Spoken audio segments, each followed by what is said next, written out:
Buenas, buenas, hola. Avísenme por favor si es que me miran y me escuchan bien con un like.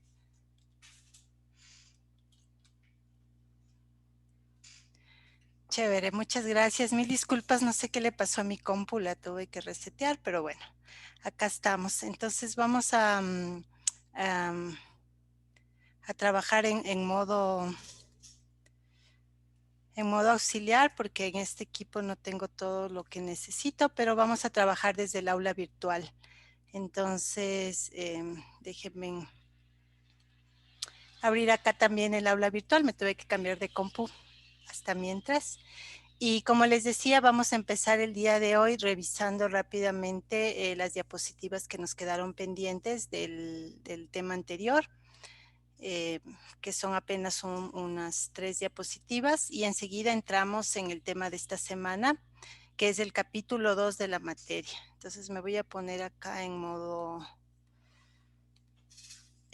estudiante. Ok, ahí estamos. Entonces, en el capítulo 1, pues, estábamos trabajando estas diapositivas. Igual las voy a abrir solo directamente desde acá, no las voy a abrir en PowerPoint porque estoy trabajando en equipo de emergencia. Entonces, habíamos visto las primeras diapositivas, habíamos hablado del costo de la calidad y de que la etapa donde más importancia le vamos a dar o más cuidado le vamos a dar para evitar cometer errores e insertar defectos es la etapa de requerimientos. Esto se va a ver reflejado en el trabajo que vamos a hacer las próximas semanas en el laboratorio, perdón, en el proyecto. Habíamos dicho también que nuestra meta en cuanto a calidad del proyecto va a ser lograr la máxima madurez en el equipo de ustedes.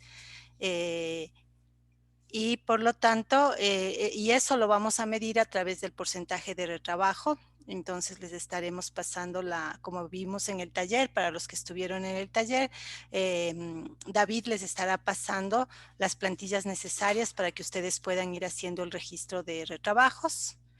Y habíamos llegado hasta esta diapositiva de acá, los principios culturales. De todas maneras, pues ustedes ya durante la semana leyeron el capítulo completo y resolvieron los ejercicios seleccionados, pero vale la pena que repasemos juntos estos elementos, ¿no? Entonces, habíamos visto los primeros. Nunca dejes que el cliente o tu jefe te obliguen o te insinúen o te presionen a que hagas un trabajo que sea de poca calidad. Segundo, haz sentir a la gente que su trabajo es apreciado. Entonces es muy importante que tanto a tus subalternos, si es que ya estás en una posición de jefatura en un equipo o empresa de desarrollo, como a tus peers, a tus compañeros o colegas, les reconozcas cada vez que hagan un buen trabajo, ¿no? Tercero, educación continua, responsabilidad de cada miembro. Esto es súper importante. Por ejemplo, el taller que hicimos el día sábado era un taller por fuera de horas de clase, dado la disponibilidad de la persona experta que nos acompañó, que fue Edna. Eh, eh, Dado que Edna tiene pues su trabajo a tiempo completo y aparte de eso ella coordina allá el Ecuador, y pues también tiene sus otros digamos, cuestiones en su agenda. El tiempo que encontramos fue el del sábado temprano y pues nos tuvimos que ascribir un poco a ese tiempo, ¿no? Entonces, eventos como ese taller o otros eventos por fuera de tu obligación de estudiante es parte de tu educación continua y es tu responsabilidad, ¿no? De hecho, hoy día vamos a plantear los primeros entregables del trabajo de equipo, basado en lo que Edna explicó el día sábado. En punto número 4, hacer que el cliente sea partícipe dentro del desarrollo. Ese es un factor súper crítico para lo que es calidad de software. Y en este caso, como les explicamos el sábado, vamos a actuar en el papel de stakeholders o clientes, mi persona, que sería uno de los clientes principales, y vamos a tener un cliente adicional que a su vez codirige la tesis de maestría de David, que va a ser su Scrum Master, ¿no? Entonces, de esa manera vamos a garantizar esta parte de la participación del cliente para apoyar al tema de calidad. Quinto, tu reto más grande es la visión compartida eh, del producto final con el cliente. Entonces, esta semana justamente vamos a trabajar en el tema de la visión. No nos vamos a lanzar directo, obviamente jamás nos vamos a avanzar directo a codificar, pero ni siquiera en este proyecto nos vamos a lanzar directamente a levantar requerimientos, sino que vamos a dar un paso hacia atrás, que es un paso que falta, como nos explicaba Edna, dar muchas veces en los proyectos de desarrollo, que es hacer, trabajar la visión del producto y el valor del producto, de tal manera que tengamos envisionado un mínimo producto viable antes de empezar ninguna actividad de desarrollo. En este caso, antes de empezar la planificación de los sprints, porque vamos a trabajar en Scrum, ¿no? Entonces, este es el reto más grande. Eso quiere decir que el trabajo de esta semana y la que viene, estas 2 semanas que empezamos hoy, son tal vez las semanas más importantes de todo el proyecto, porque en base a esta visión compartida del producto que vamos a tener entre los que vamos a actuar de clientes y ustedes que van a trabajar como el equipo que desarrolla, el equipo Scrum, y el PO, que es quien va a ser el nexo principal entre clientes y el equipo Scrum. Entonces, en base a esa visión compartida es que todo lo demás puede funcionar. Caso contrario, podría pasar que tú técnicamente hagas un buen desarrollo, siguiendo buenas prácticas y etcétera, pero que al final obtengas un producto que no es lo que necesitaba el cliente o que no resuelve el problema del cliente. Por eso es tan importante descubrir el problema y entregarle al cliente, como decía Edna, ese regalo, ¿no? Ese regalo que es el que le da un valor al cliente para resolver su problema o para mejorar su vida. Entonces, ese es el reto más grande. En eso vamos a trabajar, como digo, esta semana y la próxima semana dentro de lo que son los entregables del proyecto, que ya les voy a explicar al final de la clase de hoy. El punto número 7, los procedimientos de desarrollo de software o procesos de desarrollo de software pueden ayudar a establecer una cultura de calidad en cuanto a mejores prácticas. Entonces, una parte muy importante del taller del sábado fue la explicación desde la vida real de cómo se trabaja Scrum, ¿no? Sobre todo con esos, digamos, ejemplos puntuales de donde por lo general se dice que se hace Scrum, pero en la práctica no se hace, y de qué técnicas a veces se cree que son Scrum, pero no lo son. Entonces, Scrum tiene ciertos rituales, digámoslo así, que deben ser realizados necesariamente, como por ejemplo el Daily Scrum, que nosotros sí lo vamos a hacer, y Ana lo explicó muy bien bajo qué condiciones tiene que ser hecho, ¿no? Entonces, son ese tipo de actividades que están dadas por el proceso de desarrollo de software que te ayuda al tema de las mejores prácticas, ¿no? Me salté uno también, el mejoramiento continuo, el punto 6 en el proceso de desarrollo de software es posible y es esencial. Entonces, a la vez que nosotros vamos a ir trabajando sobre Scrum durante el primer sprint, vamos a ir también pensando en cosas que podremos hacer mejor u optimizar en el segundo sprint, porque vamos a necesitar hacer al menos 2 sprints en el proyecto. El uno lo vamos a avanzar a hacer en este mismo bimestre para la nota del primer bimestre y el segundo sprint lo haremos durante el segundo bimestre. Entonces, la idea es que en la retrospectiva del sprint 1 salgan acciones concretas de mejoramiento que van a ser aplicadas en la práctica en el sprint 2. Entonces, ahí estaríamos cubriendo tanto los puntos 6 como 7. Luego viene el punto número 8, la calidad es la prioridad número 1. La productividad a largo plazo es una consecuencia natural de la calidad. Entonces, en este proyecto en particular, dado que esta es la materia de calidad de software, obviamente que nuestra prioridad va a ser sacar un producto de calidad, pero vamos a ir viendo, de hecho hoy día vamos a hablar de la norma ISO 25010 y las características de calidad, que el primer criterio de calidad es la funcionalidad. Entonces, obviamente el producto tiene que ser funcional de acuerdo a las necesidades del usuario y a partir de ello tiene que tener como valor agregado las otras características de calidad que sean necesarias para ese producto. Entonces, poniéndolo en primer lugar a la calidad, como consecuencia natural vendrá la productividad a largo plazo. ¿Por qué dice a largo plazo? Porque a cortísimo plazo podría parecer que la calidad, en lugar de ayudar con la productividad, la empeora, ¿no? Porque yo no tengo que hacer solamente como en un proyecto, entre comillas, normal, directamente levantar requerimientos funcionales, ¿no? Sino que yo primero voy a tener que entender la situación de las personas, ponerme en sus zapatos, hablar con ellas, crear empatía con respecto a su vida, entender sus problemas, sus necesidades, sus aspiraciones, y en base a eso ver qué les hace felices, qué les entristece, y dentro de todo ese contexto de entendimiento de cada uno de los distintos stakeholders, pues yo poder sacar a la final recién lo que sería mi posible producto, y el valor que yo quiero darle a los usuarios, a los humanos con ese producto. Entonces, todas estas actividades que vamos a hacer esta semana aparentemente se van en contra de la productividad, porque no estamos escribiendo ni una sola línea de código, ni siquiera una sola historia de usuario aún. Sin embargo, vamos a ver si ustedes un poco tienen paciencia y confianza en el proceso que vamos a seguir. Poco a poco ustedes se van a ir dando cuenta que costo-beneficio está arrancada, digamos, con este contexto más amplio y que aparentemente es más lenta, a la final nos va a llevar a hacer un desarrollo mucho más eficiente. A la final debería ayudarnos a ser más productivos. Entonces ese es el punto 8 que también queremos vivenciar en el proyecto que vamos a hacer. En el punto 9, asegúrate bajo toda manera posible que quien descubre un defecto es un colega, o sea, alguien del equipo y no un cliente. Recuerden que para este caso los clientes somos mi persona y Mari, que le conocieron ustedes el sábado. Entonces las dos vamos a actuar como clientes o representantes de clientes, y la idea es que ni ella ni yo lleguemos a ver un defecto en el producto, porque todos los defectos que hayan sido insertados, ustedes ya los deben haber detectados y depurados antes de que nosotros veamos el producto.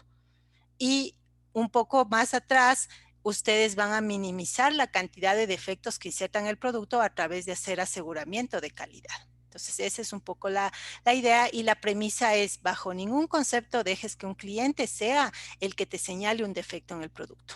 Tú mismo los tienes que encontrar y obviamente quitar, ¿no? El punto número 10, una clave para la calidad de software, es de manera repetida ir por todos los pasos del desarrollo, todas las veces que sean necesarias, tal vez con la excepción de la codificación. La codificación tal vez es el paso que debería hacerse en lo posible una sola vez. ¿Sí? Entonces, iterar requerimientos tantas veces como necesites, iterar diseño y arquitectura tantas veces como necesites. Por ejemplo, sacar versiones de la base de datos, todas las necesarias hasta que estemos tranquilos con la calidad, sacar versiones del diseño de interfaces, todas las versiones que sean necesarias hasta que estemos tranquilos con eso, ¿no? Entonces, al dar tantas vueltas en las etapas anteriores, cuando llegas a la codificación ya hay muy poco que podría salir mal. Básicamente tener un programador mediocre, ¿no? Que no sepa su lenguaje de programación y por lo tanto cometa errores por esa falta de conocimiento del lenguaje, porque ya no deberían haber errores de diseño, ni de arquitectura, ni de requerimientos en el producto. ¿Sí? Entonces, en teoría, si tienes un buen desarrollador o eres un buen desarrollador, con todos esos elementos previos iterados lo suficiente para depurar calidad, la codificación no debería ser un problema. ¿Sí? Entonces, eso es un poco la idea del punto 10. El punto número 12, reportes de errores de control y pedidos de cambio son esenciales tanto para la calidad como para el mantenimiento. Entonces, ustedes van a escribir periódicamente informes de los errores, y estos informes los van a entregar a David, que le conocieron también el sábado y quien va a ser dos roles para ustedes. Por un lado va a ser Scrum Master, entonces cualquier duda metodológica, David va a ser quien le resuelva a su equipo, y por otro lado, David va a ser auditor de calidad. Entonces, él va a tener un rol de mirar por encima de ustedes cómo están haciendo las cosas de calidad y cuando él considere necesario señalarles correctivos de calidad que tienen que implementar en el proyecto, ¿no? Entonces, a él le van a entregar ustedes estos reportes de errores y defectos y a su vez el PO recibirá, si es necesario, pedidos de cambio. Entonces, la persona de ustedes que vaya a ser Product Owner es la persona que más comunicación directa tendrá con nosotros los stakeholders, con Mari y mi persona, para recibir, si es que es del caso, pedidos de cambio. En requerimientos.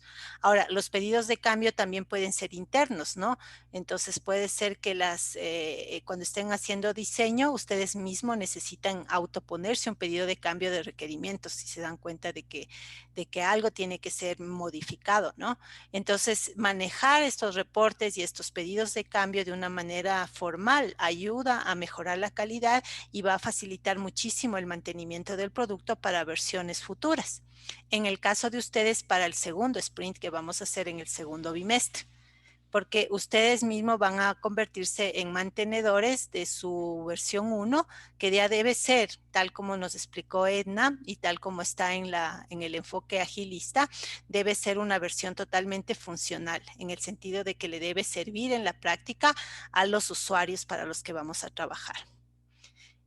Punto número 12, si mides lo que haces, entonces puedes aprender cómo hacerlo mejor. Entonces, las métricas son súper importantes. En el capítulo 3 que vamos a leer esta semana, ya se presenta las secciones de la norma 25.000 que explican y definen todas las métricas que al momento están estandarizadas para productos de software, tanto para medir lo externo como lo interno, como la calidad en uso. Entonces, hoy día les voy a dar el enlace para que ustedes tengan acceso a todas las normas y de esa manera ustedes tengan ya la información que necesitan para determinar métricas.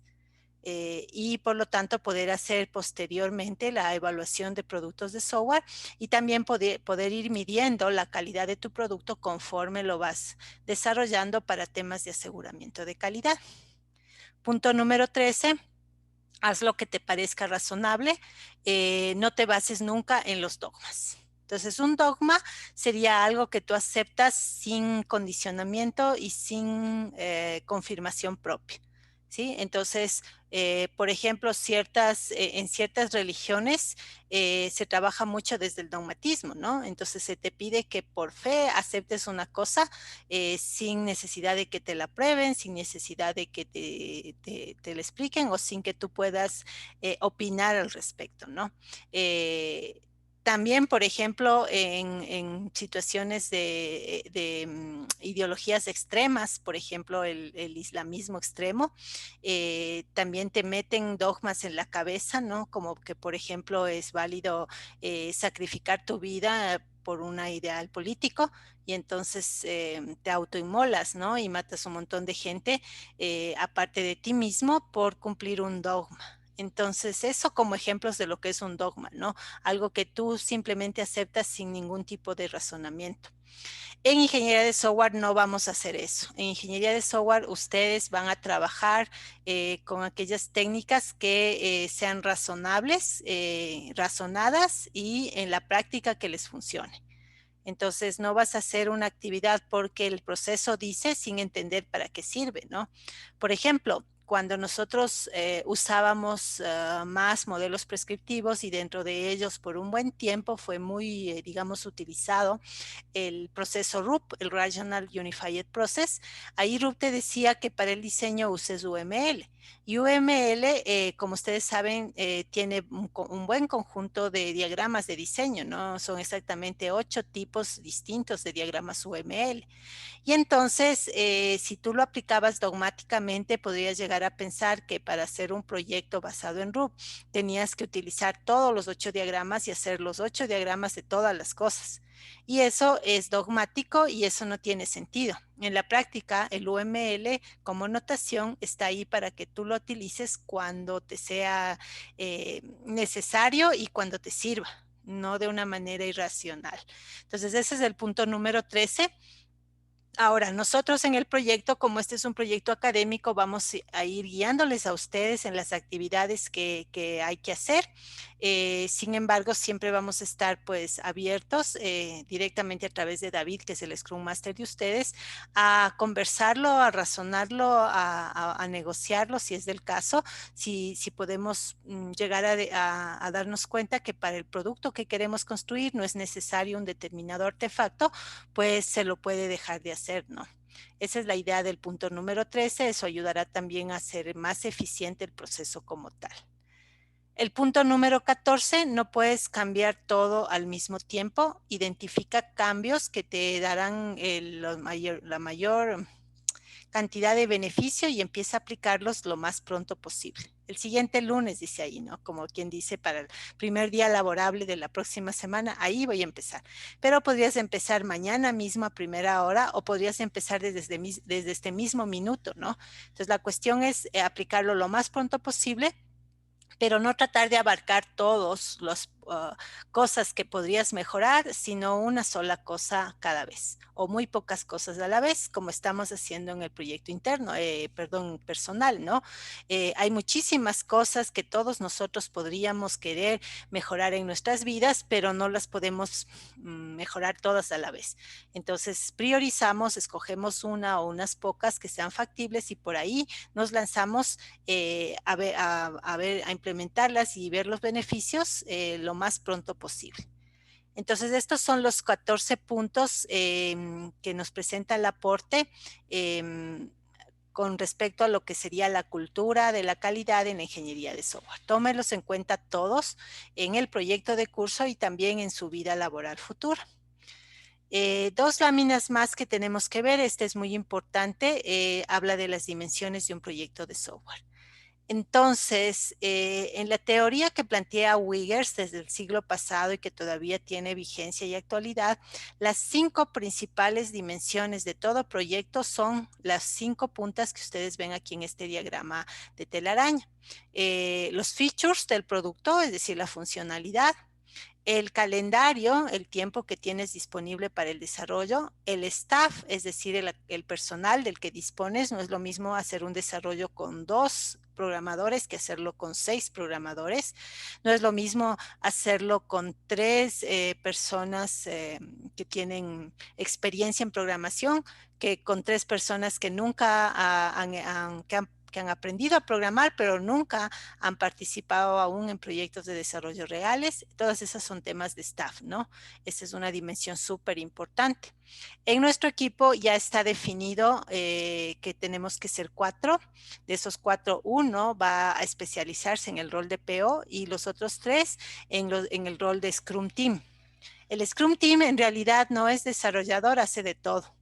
¿Sí? Entonces el Scrum Team igual le toca ser de analista, que de codificador, que de tester, que de documentador, de todo, ¿no? La persona del Scrum Team es una persona multifacética y que tiene la capacidad de trabajar en cualquiera de las actividades que se necesite dentro del equipo de Scrum para un desarrollo. Entonces ese es el tema del staff. Luego me salto a la parte de las platas. También siempre vas a tener una restricción en cuanto al presupuesto. Esa es una dimensión importante en todo proyecto. No es lo mismo que me digas, yo te puedo pagar o puedo invertir en este proyecto hasta $20,000, que me digas yo puedo invertir en este proyecto hasta $2,000, ¿no? Entonces, con $20,000 como que ya puedo hacer cosas medias interesantes en cuanto a tecnología, plataformas, licenciamientos, etcétera.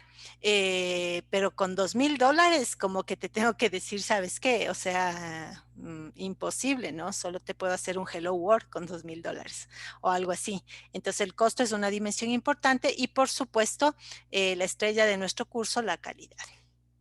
Entonces, estos diagramitas de telaraña con las 5 puntas, este diagrama pentagonal, lo que te permite es visualizar de manera gráfica la flexibilidad que tiene tu proyecto con respecto a estas dimensiones críticas. Y es importante hacer este diagrama de todos los proyectos. Entonces lo hemos de hacer también a su debido tiempo, todavía no, porque aún no estamos claros qué vamos a construir, pero cuando ya estemos claros en cuál es el problema y cuál es nuestro producto con el cual vamos a tratar de resolver ese problema, ahí sí podremos hacer este diagrama para el proyecto puntual de cada uno de ustedes. Mientras tanto, en el libro, como ustedes vieron, nos daba un par de ejemplos. Este es uno de los ejemplos. Este ejemplo es de un proyecto para un software de misión crítica. Bajo misión crítica sabemos que significa que este producto, si falla, podría matar a alguien, o alguien podría morir, o alguien podría enfermar, o alguien podría perder muchísimo dinero, ¿no? Entonces, un proyecto de misión crítica, por lo general, tiene esta conformación en las dimensiones. ¿Sí? La flexibilidad está dada por en el centro, cero flexibilidad, hacia afuera, máxima flexibilidad. Entonces, fíjense en donde un proyecto de misión crítica es súper inflexible, donde no hay rango de negociación. En los features, yo no puedo, como cliente, ceder a que cierto feature no se haga o se haga más o menos. En los features casi no tengo flexibilidad, apenas un rango chiquitito. En la calidad igual, ¿sí? Entonces yo no te puedo ceder en temas de seguridad, por ejemplo, si es un software de misión crítica, o en temas de usabilidad, ¿sí? Entonces son como las dos dimensiones más estrictas, vienen a ser la funcionalidad y la calidad en un software de misión crítica. Ahora, donde yo sí tengo flexibilidad intermedia, donde yo como cliente sí te puedo negociar ciertas cosas en las platas. Entonces, si me dices, mira, o sea, es misión crítica, voy a necesitar más dinero, podemos hablar de ello. No al 100% como sería estar acá, pero sí tengo un rango para poder, digamos, ceder en cuanto a dineros. Un rango un poquito más amplio de flexibilidad en cuanto a personal, ¿no? Tal vez tú me dices, oye, es que vamos a necesitar contratar un experto en usabilidad para que nos ayude tanto en el diseño como en el testing del producto antes de salir a producción. Entonces, en función de la calidad, yo sí puedo ceder en staff. ¿Sí? Yo sí puedo ayudarte o aceptarte que hagamos cambios en el equipo, ¿no? En función de los otros dos parámetros que no puedo mover, que es feature y calidad. Y por último, en un proyecto de misión crítica, el que sí es súper flexible es el calendario, el cronograma. Entonces, es preferible demorarte 4 meses más que sacar un producto inmaduro que a lo mejor mata a alguien. ¿Sí? Entonces podemos alargarnos en calendario. Entonces, esta es la manera como lees este gráfico, y para lo que te sirve es para no perder tiempo tratando de negociar cosas que por la naturaleza del proyecto son no negociables o muy poco negociables, como en este caso estas dos. Y más bien enfocarte en que si necesitas negociar, pues lo hagas inteligentemente en aquellas dimensiones que sí son negociables. En el aula virtual ya les puse un gráfico. En ese caso, Edna hablaba no de los 5, sino solamente de los 3 más usuales. Y vamos a ver cómo en un proyecto ágil tienen la flexibilidad de estos 3 parámetros. Más luego que terminemos de ver estas diapos y pasemos al capítulo 2, ahí regresamos sobre este tema de la flexibilidad, y eso te va a dar luces también para entender una diferencia de paradigma básica entre un desarrollo prescriptivo y un desarrollo agilista. Y que lo que nosotros vamos a hacer en efecto en este curso es un desarrollo en agilismo o con agilismo. Y finalmente, como ustedes leyeron, existe un código de ética. Este código de ética fue desarrollado en principio por la IEEE y ahora ha sido aceptado por la ACM. ACM es Association of Computing Machinery, y es en Estados Unidos una de las asociaciones más grandes, también reconocida a nivel mundial para la creación de currículos, por ejemplo, en carreras asociadas con tecnologías de información, con sistemas de informática, software, etcétera, ¿no? Entonces, este código IEEE ACM habla de 8 principios básicos de ética que todo ingeniero de software debe conocer y debe aplicar en su vida, ¿no? Estos 8 principios son mandatorios para nuestro proyecto y debemos tenerlos claros siempre para todas nuestras decisiones profesionales. Primer principio, y el más importante, por eso es primero, es la sociedad o el público. Los ingenieros de software deben actuar consistentemente con el bien público. Entonces, tú no vas a hacer nada que afecte o se vaya en contra del bienestar de la gente en general.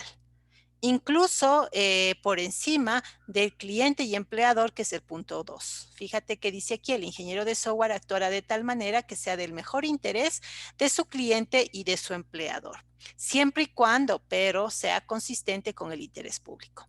Entonces, si el cliente me pide hacer una doble contabilidad para amagar impuestos y pagarle menos al SRI, ¿sí? Entonces, eso es algo que el cliente está pidiendo, pero eso es algo que se va en contra del bien general, que en este caso es digamos, los impuestos que todos como ciudadanos de este país debemos aportar, ¿no? Entonces, ahí tu respuesta sería que no. Y de igual manera, si el que te pide no es el cliente, sino el empleador. Chicos, les pido que me regalen un segundito, tengo que contestar una llamada urgente. Hoy día ha sido una clase alterada. Denme un minuto.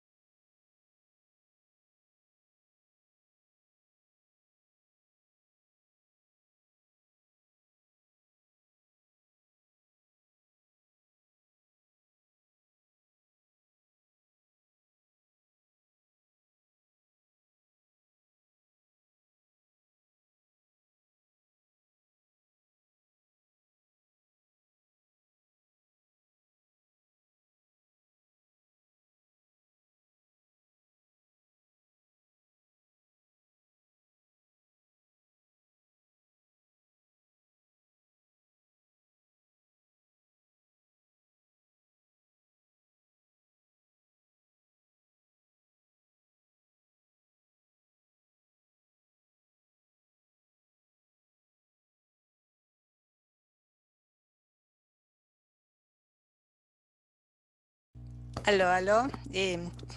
Chicos, ¿me ayudan por favor con un like si me escuchan bien?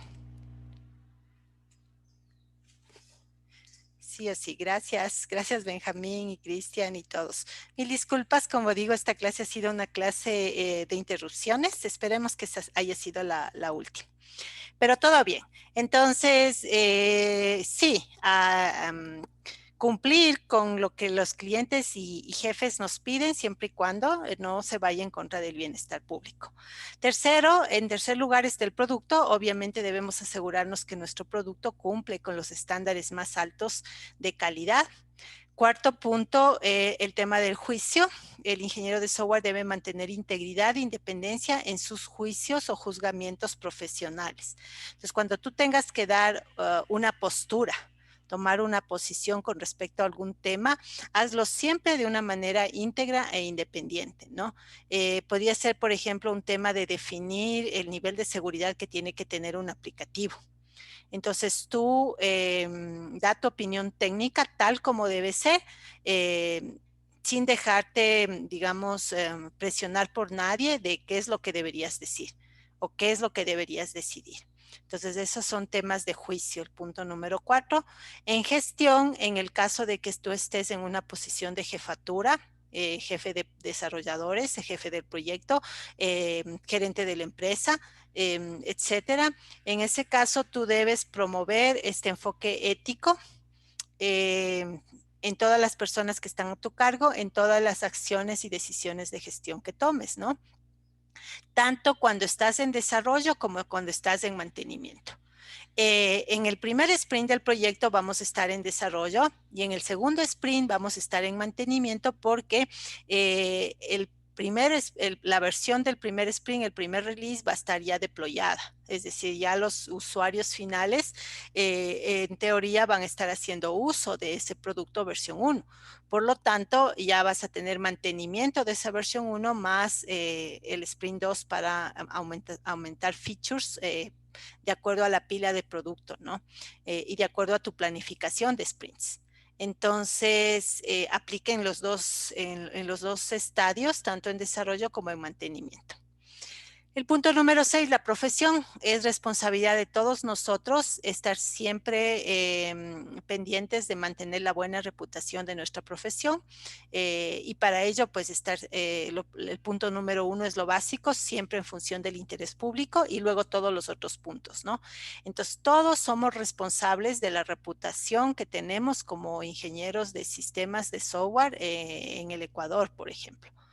o de Latinoamérica. Entonces hay que ser muy conscientes con ello y estar siempre pendientes de representar a nuestra profesión y a nuestra institución, en este caso la Polinacional, de la mejor manera posible. Punto número 7, colegas. Los ingenieros de software debemos ser justos y apoyar a nuestros colegas.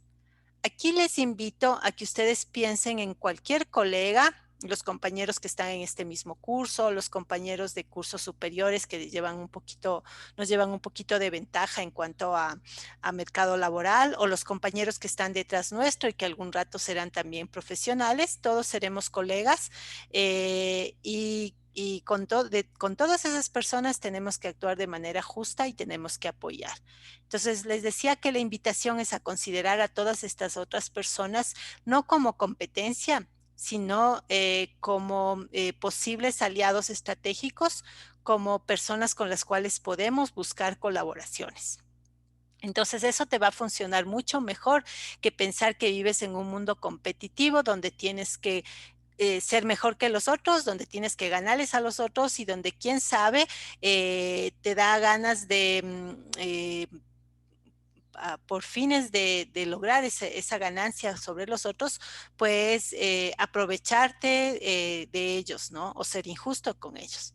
Entonces, todas esas cosas se derivan de un pensamiento occidental de competición. Entonces, yo no estoy diciendo que ser competitivo sea malo, lo que estoy diciendo es que ser colaborativo resulta mejor. Vas a tener una vida más feliz, vas a dormir más tranquilo en las noches y te va a ir mejor incluso en la profesión, ¿sí? Las personas que son solidarias, que cooperan, que trabajan en minga, que se alegran por los logros de los otros, que les ayudan a los otros a tener esos logros, tarde o temprano les regresa todos los frutos de esas buenas acciones. Entonces, eso es el punto número 7, ver a tus colegas como compañeros, como colaboradores, y no como competencia, y no como alguien a quien tienes que de alguna manera eh, superar, sino que todos podemos juntos hacer cosas por el bien del mundo, ¿no? Sin necesidad de pelearnos entre nosotros. Y el punto número 8, que es bastante obvio también, quererte a ti mismo, ¿no? Entonces el ingeniero de software debe participar en aprendizaje de lifelong learning, un aprendizaje que dure toda la vida. Mientras tengas vida y conciencia, tienes que seguir tratando de mejorar como persona, de desarrollarte, de crecer, de aprender. ¿Sí? Entonces, nuevamente, escenarios como el sábado, oportunidades como la del sábado de aprendizaje adicional o extra, es lo que hace la diferencia entre tu preparación individual y la preparación de otros que deciden irse por el mínimo esfuerzo, ¿no? Entonces yo hago lo mínimo que es absolutamente necesario para pasar las materias de un semestre y luego para pasar el siguiente semestre y luego para hacer una tesis y luego para tener el título. Entonces vas a ser ingeniero, pero no vas a haber aprovechado todas las oportunidades de aprendizaje y de desarrollo personal que el número 8 del código de ética marque. Entonces, por ejemplo, haber faltado el sábado, porque muchos de ustedes faltaron, solo una persona justificó y bueno, yo no sé, como no tengo las justificaciones, si tu razón de faltar era válida o no, o simplemente te olvidaste, te quedaste dormido, no lo puedo saber. Pero tú sí sabes, ¿no? Entonces, en realidad eso, si no hay una justificación válida, real, para no haber estado, se consideraría una falta al punto 8 del código de ética. No has sido ético contigo mismo, te has autoestafado una oportunidad de aprendizaje y como consecuencia de ello, ahora te va a tocar seguramente buscar maneras de compensar ese aprendizaje perdido, porque de todas maneras vas a tener que hacer tu trabajo dentro de tu equipo de lo que se explicó en el taller. Y bueno, pues, por suerte la grabación ya está puesta en la sección respectiva, la puedes ver. Pero si tienes alguna duda, pues ya no es el tiempo de preguntarlo, ¿no? O sea, es como funciona el punto 8, es como funciona lo del aprendizaje continuo y de la persona que cuando tiene una oportunidad la aprovecha o la persona que cuando tiene una oportunidad la deja pasar y la desperdicia. Entonces tú decides qué clase de persona o de profesional quieres ser contigo mismo, con respecto a la responsabilidad de tu propia formación. Ese es el código de ética y con eso termina este capítulo número 2 del libro.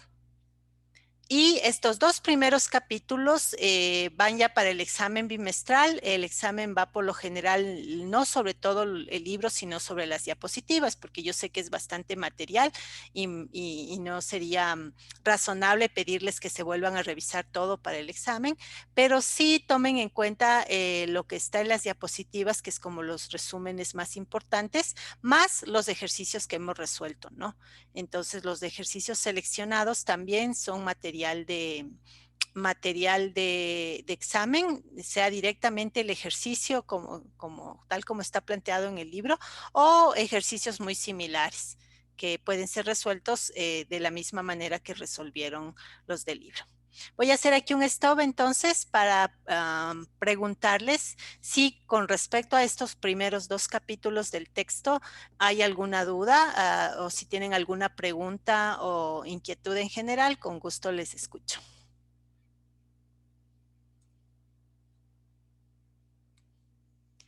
Ok, ayúdenme por favor entonces con un like para saber que están ahí y que estamos todos de acuerdo hasta aquí.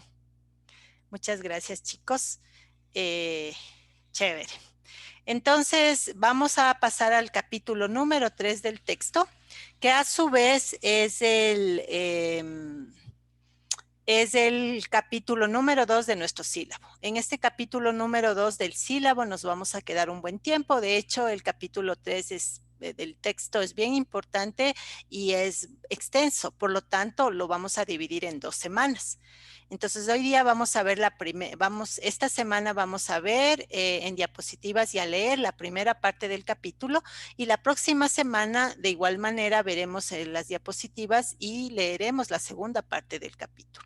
De todas maneras, hoy día ya les he puesto en el aula virtual los ejercicios seleccionados de esta primera parte para aquellos de ustedes que quieran ya adelantar con ese trabajo, lo puedan hacer y entregar cuando ustedes quieran, pero van a tener 15 días para entregar todo el capítulo 3, tanto la primera parte que vamos a ver hoy como la segunda parte que vamos a ver la próxima semana.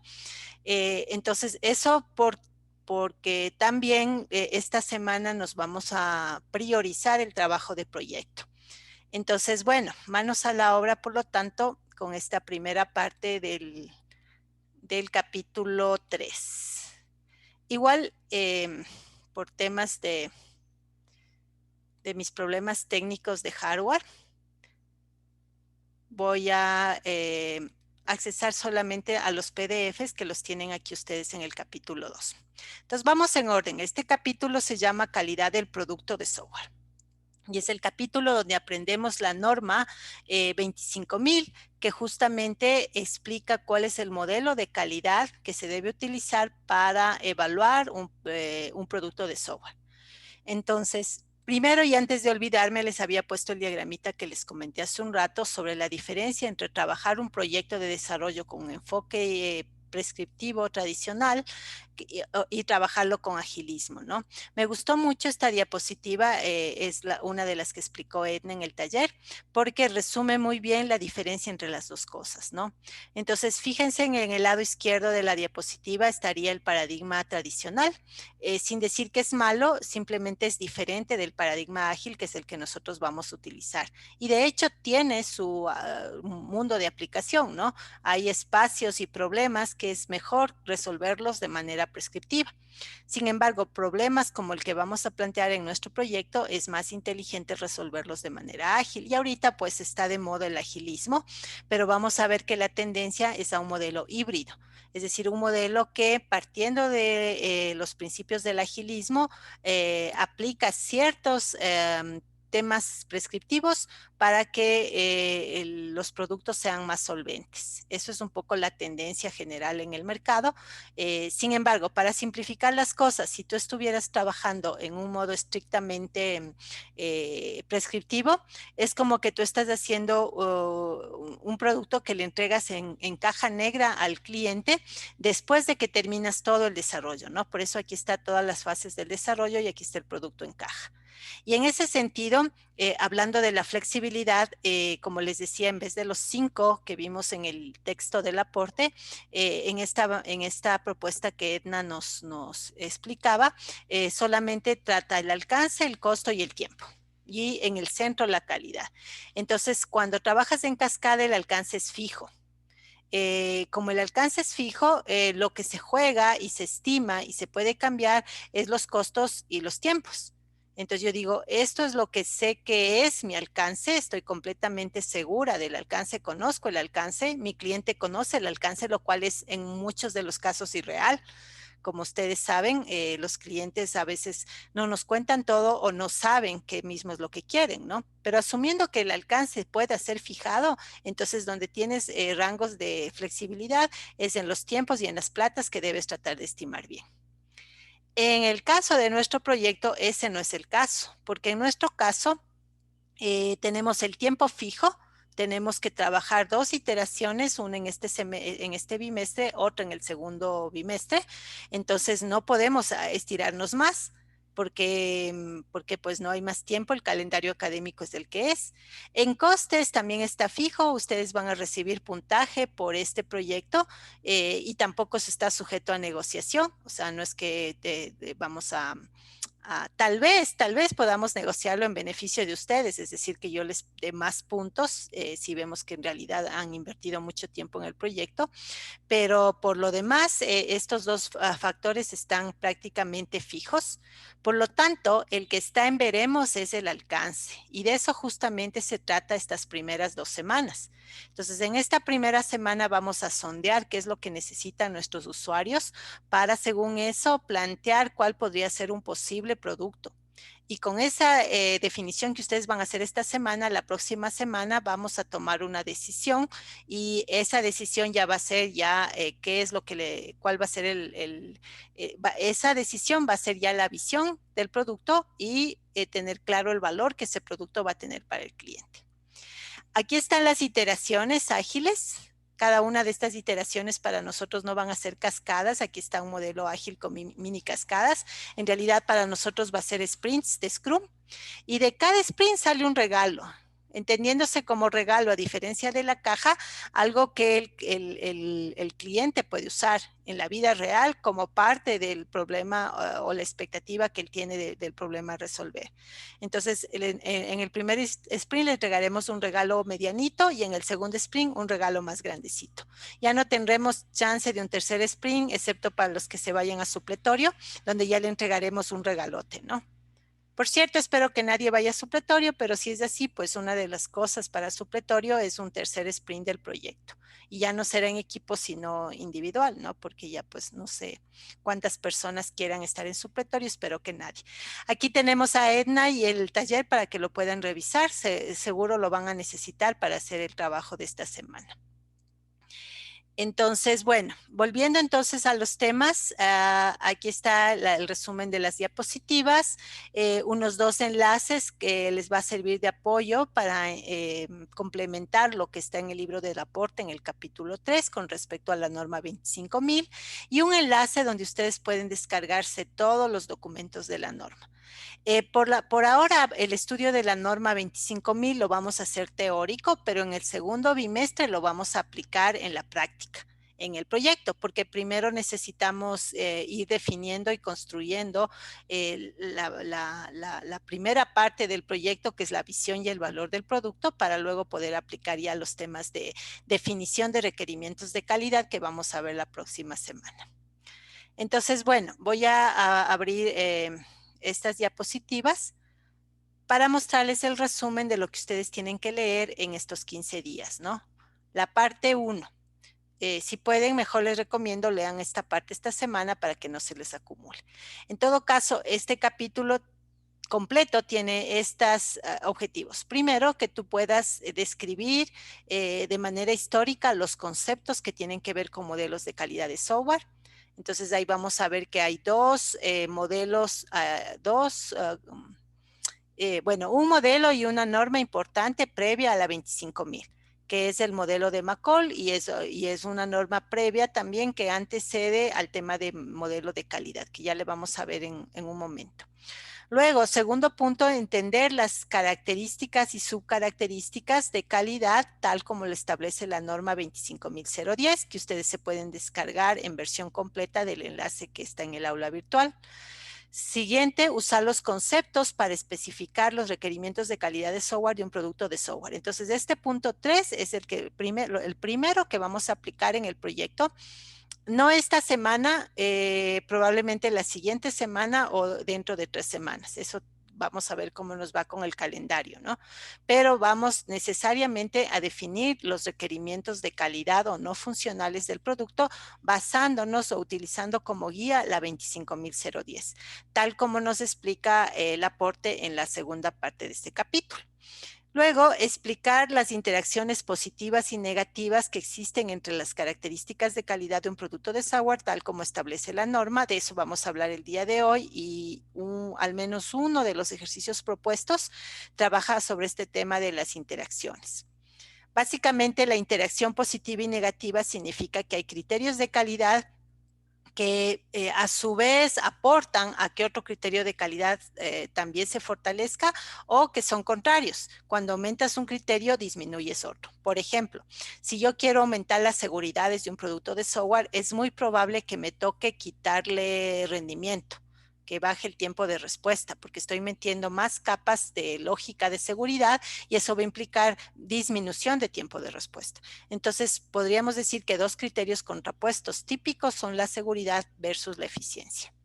Ahora, también podría ser que dos criterios se apoyen entre sí. Por ejemplo, se me ocurre la usabilidad con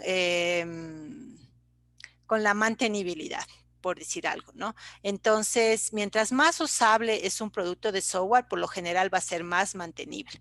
Entonces, cuando yo le mejoro la usabilidad, también de paso apoyo a que se mejore la mantenibilidad, ¿sí? Entonces, esos son dos criterios que se llevan bien, que se afectan positivamente. Esto puede variar también de producto a producto y también podrían haber criterios simplemente que ni se afectan a favor ni se perjudican en contra, simplemente coexisten independientemente. Entonces, de eso se trata el punto número 4. Y finalmente, al final del capítulo vamos a hablar del concepto de trazabilidad de software que van a aplicar ustedes también en el proyecto. Entonces, bueno, primera definición importante que es un modelo de calidad. Entonces, un modelo de calidad es un conjunto de características y de relaciones. Esto es súper importante porque antes se pensaba que bastaba con definir la lista de características. Ahora sabemos que son esas características y esas relaciones. Por ejemplo, la seguridad se relaciona negativamente con la eficiencia, ¿sí? O con el desempeño del producto. La usabilidad se relaciona positivamente con el mantenimiento. Entonces, esas son las relaciones entre las características, lo cual provee un marco de trabajo para poder especificar los requerimientos de calidad y también para evaluar la calidad. Entonces, en primer bimestre nosotros vamos a utilizar esta parte de especificar los requerimientos de calidad para lograr que estén incluidos en la pila del producto a través de establecer los criterios de aceptación adecuados en cada una de las historias de usuario, que a su vez se derivan de las épicas. Todo esto es lo que explicó Edna el sábado, ¿no? Y en el segundo bimestre lo vamos a utilizar para hacer una evaluación de calidad. Una vez que el producto esté construido, puede ser evaluado. Entonces, vamos a utilizar la misma norma que vamos a usar para construir la calidad en el producto, vamos a utilizar después para evaluar la calidad obtenida en el producto final. Entonces, este de aquí, la figura 3.1, es una gráfica que resume el primer modelo de calidad que se conoce históricamente, que se llama el modelo de McCall, porque McCall era el apellido del autor, y que salió en el año 1977. hace bastante tiempo ya, en el siglo pasado, cuando en el área de defensa, en lo que es construcción de software militar, se dieron cuenta que ahí no podían darse el lujo de tener software de mala calidad. Entonces le encargaron a McCall construir un modelo que les permita asegurarse que los productos militares que utilizaba el Departamento de Defensa de los Estados Unidos eran de calidad. Y entonces McCall se ideó este modelo que tiene estas tres dimensiones. Él dijo, todo producto pasa por, todo producto va a llegar a estar en operación.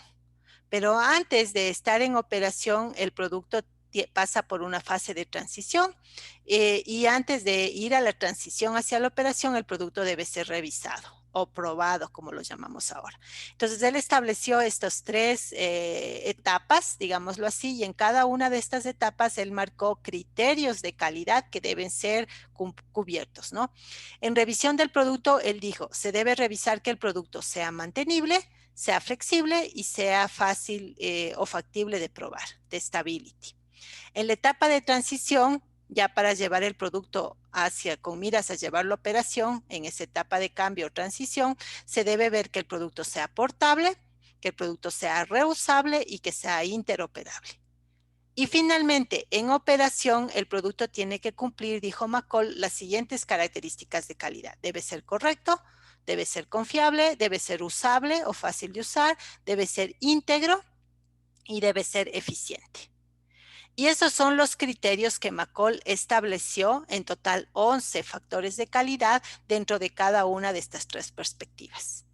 Este modelo es importante primero porque es el primero que se hizo, fue la primera persona que se le ocurrió modelar la calidad para software, y segundo porque resultó ser tan efectivo que se utilizó por muchas décadas en la vida real. Claro que luego fueron apareciendo otros modelos y luego fueron apareciendo estandarizaciones, luego vino el agilismo y entonces se repensó la cantidad de criterios de calidad.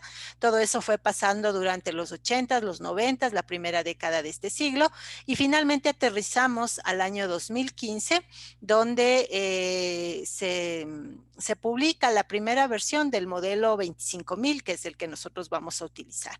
Y ese modelo tiene 8 factores de calidad, menos que el modelo de McCall, un poco respondiendo también a esta tendencia hacia el agilismo, ¿no? Entonces, algunos de estos factores han desaparecido en el modelo actual vigente, pero otros, como la usabilidad, se han mantenido. ¿Sí? Entonces, eso significa que desde siempre, desde hace muchas décadas, hemos sabido que un producto tiene que ser usable. Otro que se ha mantenido es la facilidad de mantenimiento. La mantenibilidad también hemos sabido que tiene que ser mantenible. Entonces, bueno, el modelo de McCall lo vemos solamente por motivos históricos, por cultura general de ustedes, ¿no? Otra cosa que tenemos que ver de la historia es la norma 1061. Igual de esta norma, que nació también a fines del siglo pasado, en el año 1998, nos interesa sobre todo lo que el aporte resume en esta figura 3.3, que es la estructura que plantea la norma 1061. La norma 1061 se llama metodología para métricas de calidad de software. Y es el primer intento de estandarización que hubo con respecto a mediciones cuantitativas de los productos de software. Entonces ahí digamos, el problema que trató de atacar la IEEE es, bueno, ya sabemos que la calidad es importante, ya sabemos que hay un conjunto de criterios de calidad que el producto debe tener, ahora la gran pregunta es cómo los medimos. Y la respuesta es con métricas. Entonces, la 1061 estableció la metodología para diseñar esas métricas. Eso es conveniente para nosotros que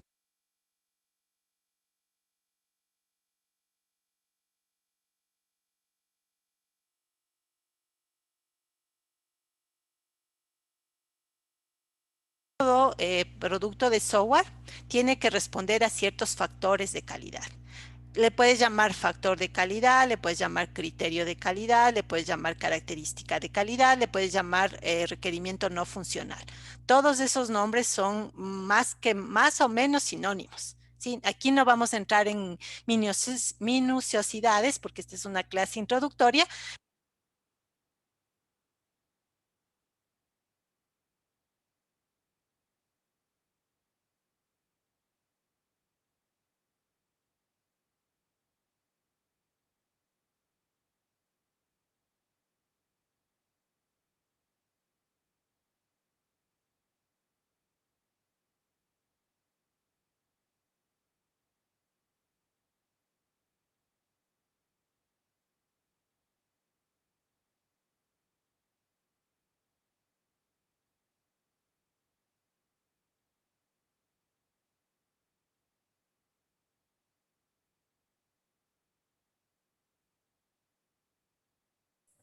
Inge, disculpe una preguntita.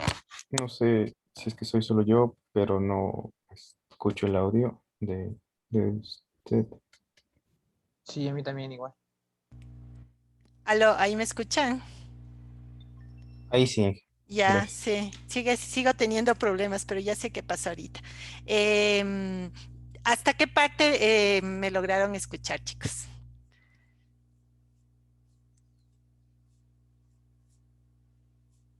¿Quién me ayuda? Más o menos, ¿cuál fue la última idea?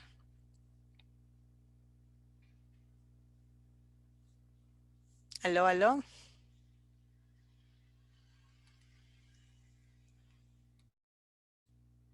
aló, ¿sí me escuchan?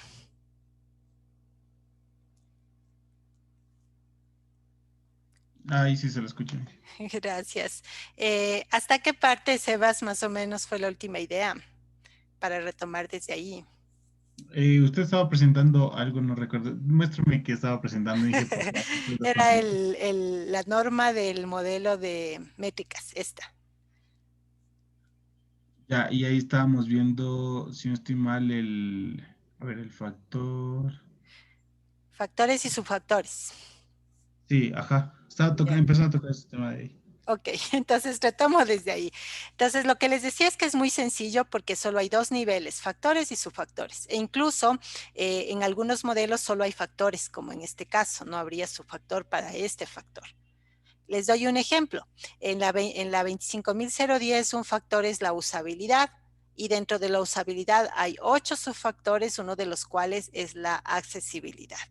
Estaríamos en este caso, un factor usabilidad que tiene varios subfactores, uno de ellos la usabilidad. Y justo cuando me hicieron notar que ya no me escuchaban, les estaba yendo a decir que las hojas de este árbol, de esta jerarquía, son siempre las métricas.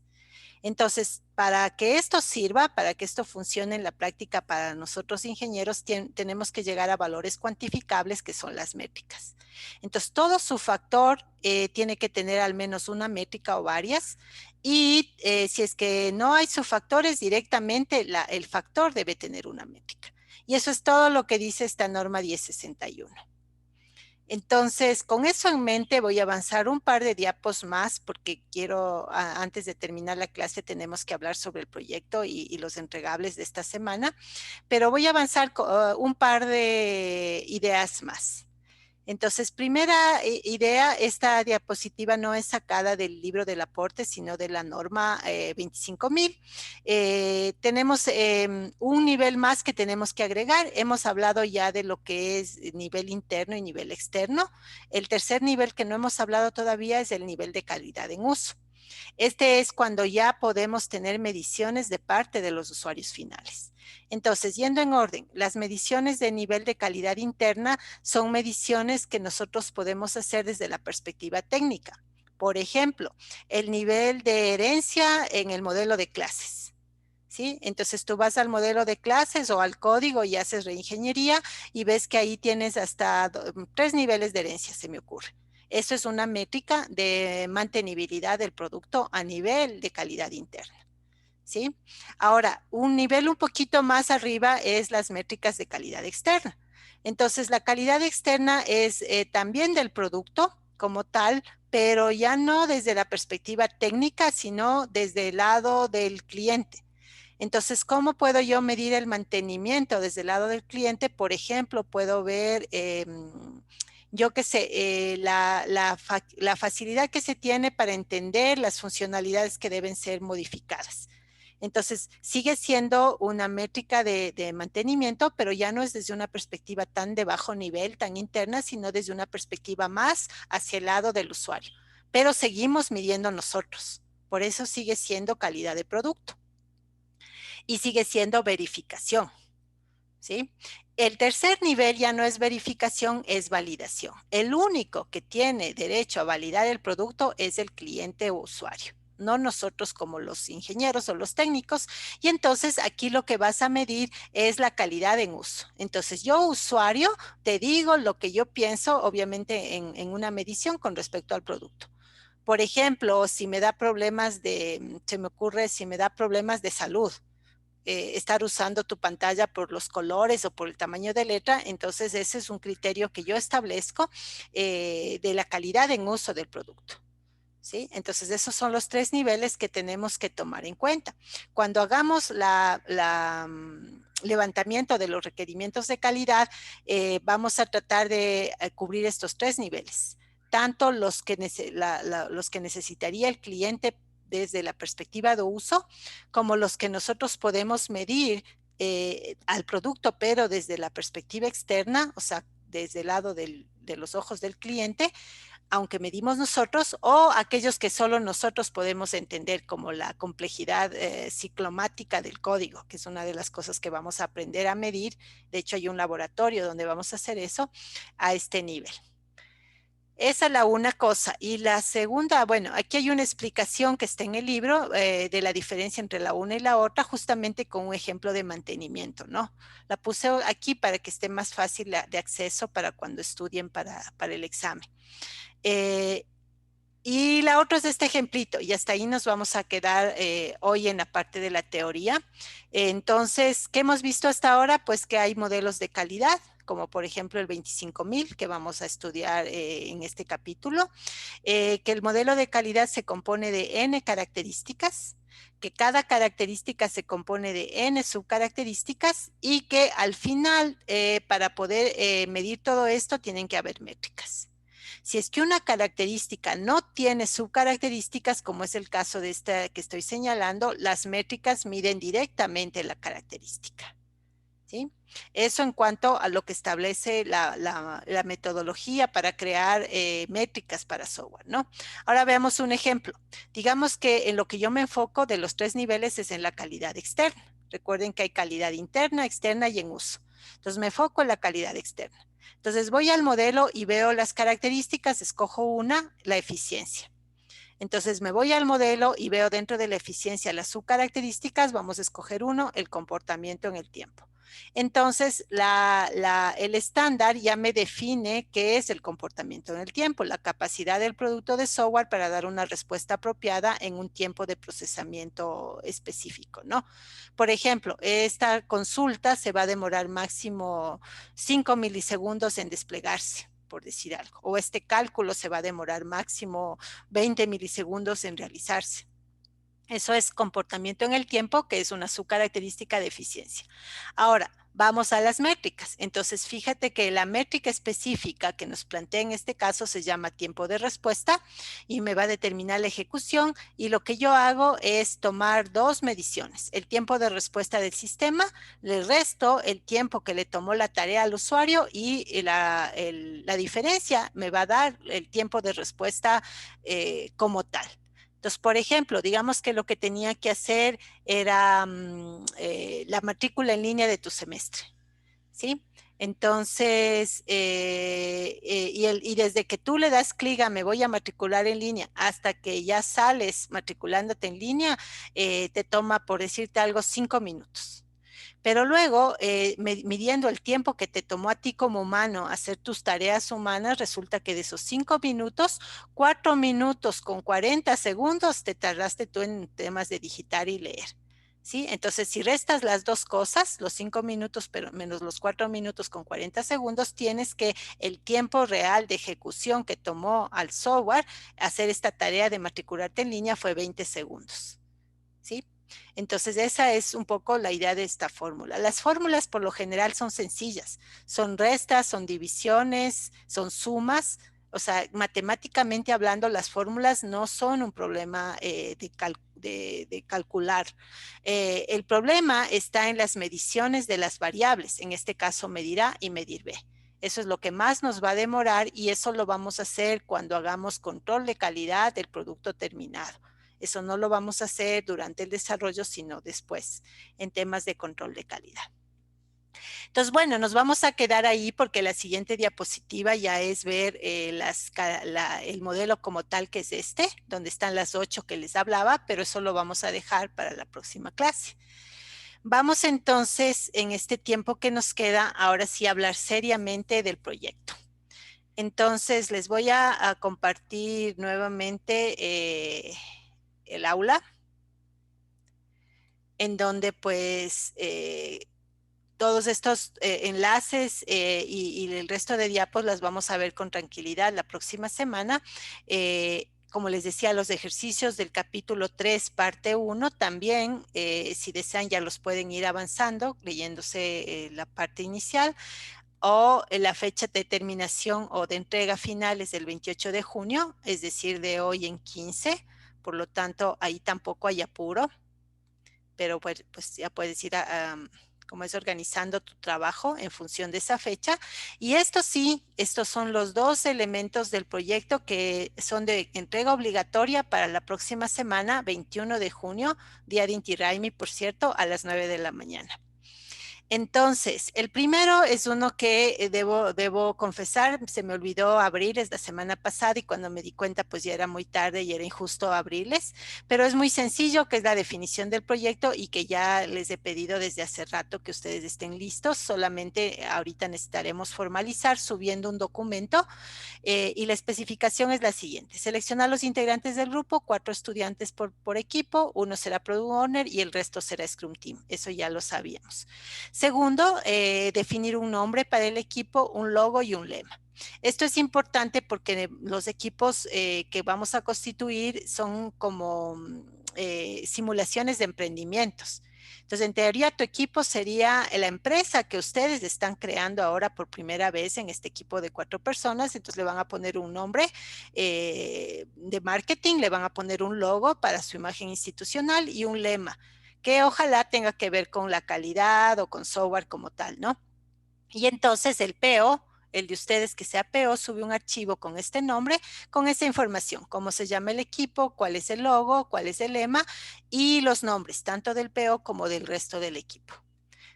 Hasta el 21 de junio esta tarea es muy sencillita. Claro que sí tienen que ponerse de acuerdo pues en el nombre, el logo y el lema, pero no hay mayor dificultad. Vamos a la tarea importante, y que esta sí no se las podía pedir yo a ustedes, sino hasta después del taller que Edna nos colaboró el sábado. Esta parte del proyecto es la primera fase y se llama la visión del producto. Y estas son las especificaciones, las vamos a leer juntos para que quede claro, pero de todas maneras, cualquier duda que tuvieran, me pueden consultar el PO directamente en el chat grupal, si es que es algo de interés general del curso, o individualmente a mi persona, si es que es algo puntual del equipo de ustedes.